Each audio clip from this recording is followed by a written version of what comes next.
Democrats target Senate seats. The game-changing Roy Cooper candidacy.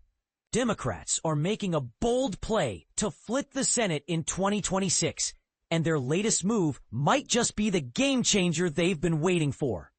Former North Carolina Governor Roy Cooper's announcement to run for Senate has sent shockwaves through the political landscape, offering a glimmer of hope for a party that once thought the uphill battle for a Senate majority was impossible.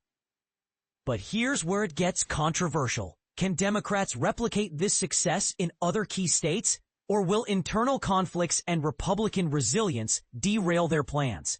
Let's break it down. The stakes are sky high. With Republican Senator Tom Tillis stepping down, Cooper's entry into the race has Democrats dreaming of flipping 4 GOP-held seats. Yet the road ahead is anything but smooth. Both parties are navigating a tangled web of uncertainties. Will Donald Trump's influence in primaries backfire for Republicans? What happens to high-profile figures like Jon Ossoff in Georgia or Joni Ernst in Iowa if they decide to retire? And can Democrats avoid the self-inflicted wounds of messy primaries that split their base? Take Michigan, for example. National Democrats are sweating bullets over the state's Senate race. Former Representative Mike Rogers, the 2024 GOP nominee, is back in the mix after rival candidate Bill Huizenga dropped out. Rogers' team argues he's stronger now, with a clearer path and early fundraising wins. But Democrats are in a pickle. Their primary features 3 heavy hitters: Haley Stevens, Mallory McMorrow, and Abdul El Sayed, each with their own base of support. And here's the twist.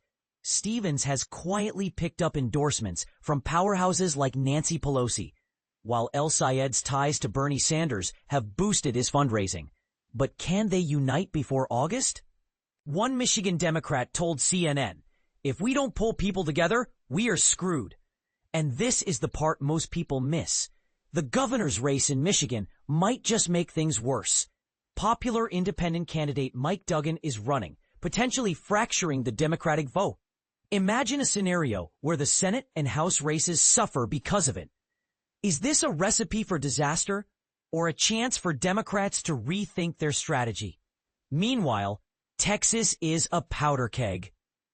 The GOP primary between Senator John Cornyn and Ken Paxton is turning personal, with Paxton's wife filing for divorce and his MAGA allies pushing hard. Democrats see Paxton as a weaker general election candidate, but aren't out of the woods yet. Former Representative Colin Allred and Beto O'Rourke are circling, and even if they lose, their campaigns could energize the base. But here's the rub. Should Democrats focus on the Senate or push candidates into other races, like governor or attorney general? State Rep James Tallarico hinted he's considering a Senate run but hasn't ruled out other options. "I'm not taking anything off the table," he said. Then there's Ohio and Iowa, where Democrats are pinning their hopes on wildcards. Can Sherrod Brown make a comeback after his 2024 loss? Will Joni Ernst retire, opening the door for a competitive race? And in Alaska, former Representative Mary Peltola might be the only Democrat who can challenge Senator Dan Sullivan. But let's not forget, these are red states. The odds are stacked against them. So what's the takeaway? Democrats have momentum, but it's fragile. Their success hinges on avoiding internal chaos, picking the right candidates, and navigating a GOP field that's far from united. As Senate Minority Leader Chuck Schumer put it, the Republican Senate majority is at risk in 2026. But is he right? Or will the party's own divisions hand the GOP a win? We'd love to hear your thoughts in the comments. Do you think Democrats can pull off this Senate flip, or is it a pipe dream?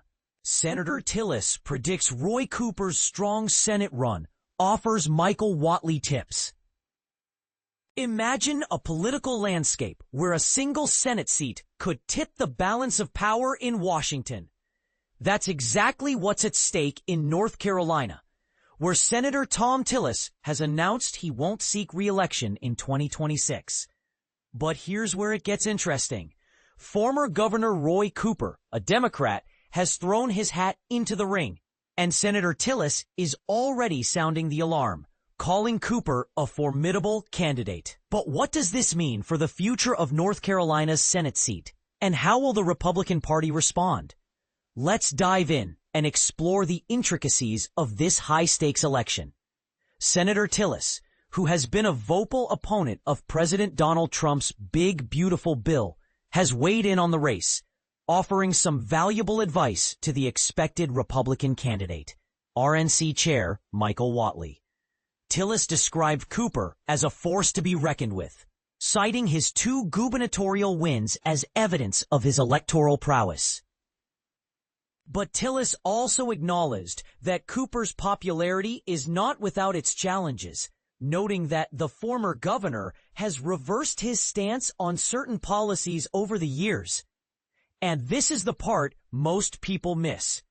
Cooper's ability to adapt and evolve as a politician could make him a compelling candidate for voters who are looking for a leader who can work across the aisle. But what about Michael Whatley, the man who is expected to carry the Republican torch in this election? Tillis had some words of wisdom for him, warning that he will face unfounded criticism and unique challenges as the state party chair and national chair of the RNC. Michael's just gotta be prepared for the criticism he's going to get that's unfounded. The same criticism I would have gotten if I'd run, Tillis said. And things that are unique to him, being the state party chair and the national chair of the RNC. He's just gotta be ready. But here's the question. Can Whatley, who has been endorsed by President Trump, overcome the challenges that come with being a Republican candidate in a state that is increasingly trending Democratic? The answer, of course, remains to be seen.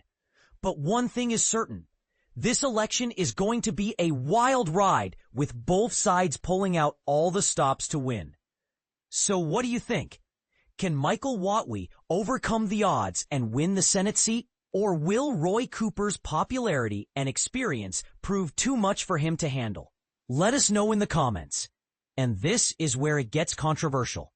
Some might argue that Cooper's decision to run for Senate is a strategic move to bolster the Democratic Party's chances in the 2026 election.